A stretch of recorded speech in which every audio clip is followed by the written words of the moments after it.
எல்லாருக்குமே wish you a happy new year. இந்த 2025 எல்லாருக்குமே நல்லபடியா அமையணுன்ட்டு நான் ப்ரே பண்ணிக்கிறேன். டியூஸ்டே அன்னைக்கு நைட்டு ஒரு 10:30 மேல தான் கோலம் போட வந்து ஸ்டார்ட் பண்ணியிருந்தோம். பாப்பா தான் வந்து போட்டிருந்தா ஃபோனில் பார்த்துட்டு. நான் ஜஸ்ட்டு கலர் அடிக்க மட்டும்தான் வந்து ஹெல்ப் பண்ணியிருந்தேன். கோலம் எப்படி இருக்குன்னு பிடிச்சிருந்தா கமெண்ட் செக்ஷனில் கமெண்ட் பண்ணுங்கள்.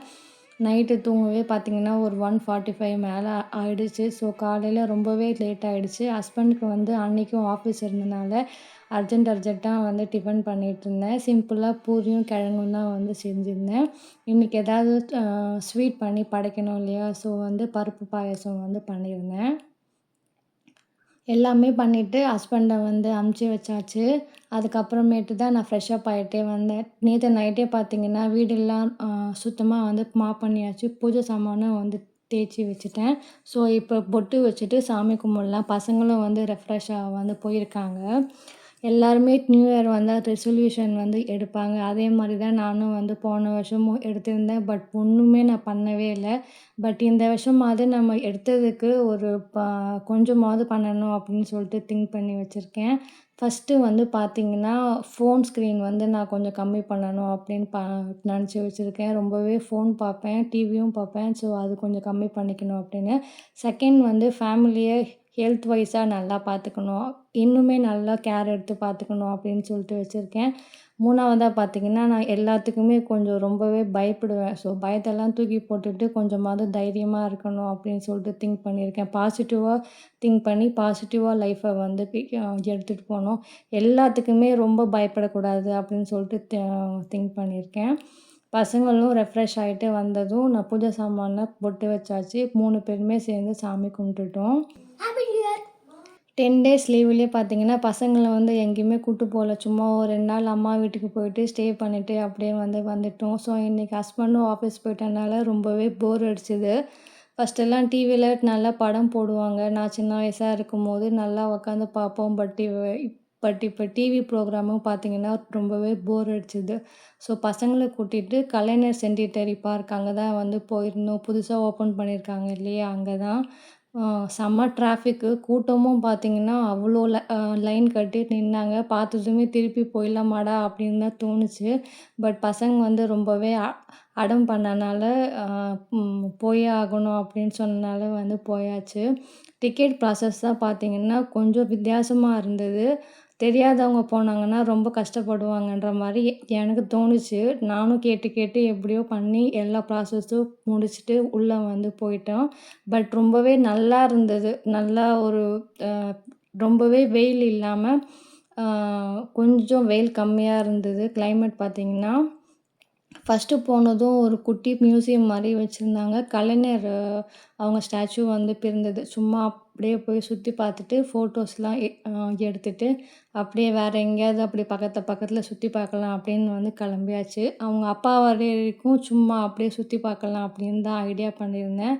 வரும்போதே பார்த்திங்கன்னா ஒரு 2:30 இருக்கும். லைட்டாக வந்து பசிச்சுது. பசங்கக்கிட்ட கேட்டேன், அப்பா வந்தோடனே சாப்பிட்டுக்கலாமா அப்படின்ற மாதிரி சொல்லிட்டாங்க. ஸோ சின்ன ஃபவுண்டைன் இருந்தது. நெக்ஸ்ட்டு அதுக்குள்ளே மீன்லாம் வந்து போட்டு வச்சுருந்தாங்க. பார்க்கவே ரொம்பவே சூப்பராக இருந்தது. பக்கத்துலேயே ஒரு குட்டி வாட்டர் ஃபால்ஸ் மாதிரி வச்சுருந்தாங்க. அங்கேயும் போய் பார்த்துட்டு சும்மா அங்கங்கே ஃபோட்டோஸ் வந்து நானும் பசங்களும் வந்து எடுத்துக்கிட்டோம். நெக்ஸ்ட்டு வந்து அங்கங்கே ஒரு ட்ரீ ஹவுஸ் மாதிரி ஒரு குட்டி இது கட்டி வச்சுருந்தாங்க. குட்டி வீடு மாதிரி. நம்பலாம் பெரியவங்களாம் வந்து போகக்கூடாது. பட் பசங்களாம் மட்டும் போகலாம். பாப்பாவும் தம்பியும் மட்டும் போயிட்டு ஒரு 2 ட்ரீ ஹவுஸ்குள்ளே போய் வந்து பார்த்துட்டு வந்தாங்க. ரொம்பவே அழகாக இருக்குது அப்படின்ற மாதிரி சொல்லியிருந்தாங்க. மிஸ்டு பாத்வே அப்படின்ற மாதிரி இருந்தது. நான் உள்ளெல்லாம் போகல. சும்மா அங்கேயே நின்றுட்டு போயிட்டு வந்துட்டேன். ஒரு ஸ்ப்ரே மாதிரி நம்ம மேலே அடிக்குது. பசங்க தான் ரொம்பவே என்ஜாய் பண்ணியிருந்தாங்க. எனக்கு அந்த அளவுக்கு இந்த பாத்வே வந்து பிடிக்கல. பசங்க வந்ததும் அவங்க அப்பாவும் வந்து கண்டினியூ பண்ணிக்கிட்டாங்க. செம்ம பசி. ஃபஸ்ட்டு நிறையா வந்து ஆர்டர் பண்ணி சாப்பிட்டோம். பசியில் பார்த்திங்கன்னா வீடியோ எடுக்கவே வந்து மறந்துட்டேன். லாஸ்ட்டாக வந்து பீஸாவும் வாங்கி சாப்பிட்ருந்தோம். பாப்பா வந்து ஸ்வீட்னஸுக்கு ஒரு கேக் வாங்கி மட்டும் சாப்பிட்ருந்தா.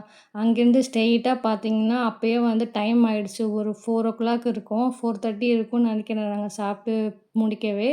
பாப்பா வந்து பேர்ட்ஸ் பார்க்க போனோம். நான் வந்து யூடியூப்ல பார்த்தேன். சூப்பரா இருந்தது. நெக்ஸ்ட்டு வந்து நம்ம அங்க போலாம். லாஸ்ட்டா வந்து ஜிப்லைன் போயிட்டு, அப்படியே அந்த கிளாஸ் ஹவுஸ் மாரி இருக்கு. அதையும் வந்து பார்த்துடலாம் அப்படின்னு சொல்லிட்டு பிளான் பண்ணி வச்சிருந்தோம். டிக்கெட் தான் பார்த்தீங்கன்னா, என்ன பொறுத்தவரைக்கும் கொஞ்சம் ஜாஸ்தியா இருந்த மாரி தோணுச்சு. ஃபீடிங்க்கு ரொம்பவே ஜாஸ்தியா இருந்தது. ₹500 போட்டிருந்தாங்க. நார்மல் நம்ம ஃபீடிங் பண்ணாம போனோம்னா, டிக்கெட் வந்து கொஞ்சம் கம்மியா இருக்க மாரி இருந்தது. ஸோ ஹஸ்பண்ட் மட்டும் ஃபீடிங் எடுத்துக்கிட்டாங்க. எங்க 3 பேருக்கும் நாங்க நார்மலா தான் வந்து போனோம். எனக்கு ரொம்பவே பயமா இருந்தது. அந்த சீட்ஸ்லாம் வச்சோனவே அந்த பேர்ட்ஸ் பார்த்தீங்கன்னா, நம்ம கையிலேயே ஒரு 5, 6, 7, 8 பேர்ட்ஸ் கூட வந்து உக்காந்துச்சு. பாப்பாவும், தம்பியும் ஃபர்ஸ்ட்டு பயந்தாங்க. அப்புறம் அவங்க அப்பா "வாங்க, வாங்க" அப்படின்னு சொன்னதும், அவங்களும் கையிலயும் வந்து வச்சுக்கிட்டாங்க. ஒரு பேர்ட்ஸுக்கு ஏத்த மாரி வந்து சீட்ஸ் குடுத்துருந்தாங்க. ஸோ அங்கங்க போனதும் ஒரு சீட்ஸ் வாங்கி வந்து குடுத்தாங்க. மெயினா எனக்கு கொஞ்சம் பயமா இருந்தாலும், பசங்க வந்து ரொம்பவே ஜாலியா இருந்தாங்க. தம்பி வந்து கொஞ்சம் பயத்த விட்டுட்டு கிட்ட வந்தான். பட் பாப்பா தான் ரொம்பவே பயந்துட்டு இருந்தா.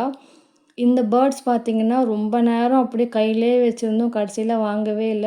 அதுக்கப்புறம் சரி போடா கிளம்பலான்னு பார்த்தா, அப்புறமா வந்து அந்த ஆரஞ்ச வந்து வாங்கி வந்து சாப்பிட்டுருச்சு. லாஸ்ட்டா இந்த டெக்கரேட்டிவ் பிளேஸில வந்து சுத்தி சுத்தி எல்லாருமே ஃபோட்டோ எடுத்துட்டு இருந்தாங்க. வாங்கடா நம்பளும் போய் எடுப்போம் அப்படின்ட்டு ஃபோட்டோ எடுத்தாச்சு. கடைசியில 6:00 ஆனனால ஜிப் லைனு, கிளாஸ் ஹவுஸ் எல்லாமே வந்து க்ளோஸ் பண்ணிட்டாங்க. பசங்க தான் கொஞ்சம் டிசப்பாயிண்ட் ஆயிட்டாங்க. சரி நெக்ஸ்ட் டைம் வந்து அந்த அந்த பிளேஸுக்கு மட்டும் போயிட்டு பார்த்துட்டு வந்துடலாம் அப்படின்னு சொல்லிட்டு சமாதானப்படுத்திட்டு வந்து கிளம்பியாச்சு. போம்போதும் வரப்போ கூட அவ்வளோ டிராஃபிக் இல்ல. செம்ம டிராஃபிக்கு 1 1/2 ஹவர்ஸ் மேலேயே ஆயிடுச்சு வீட்டுக்கு வர்றதுக்கு.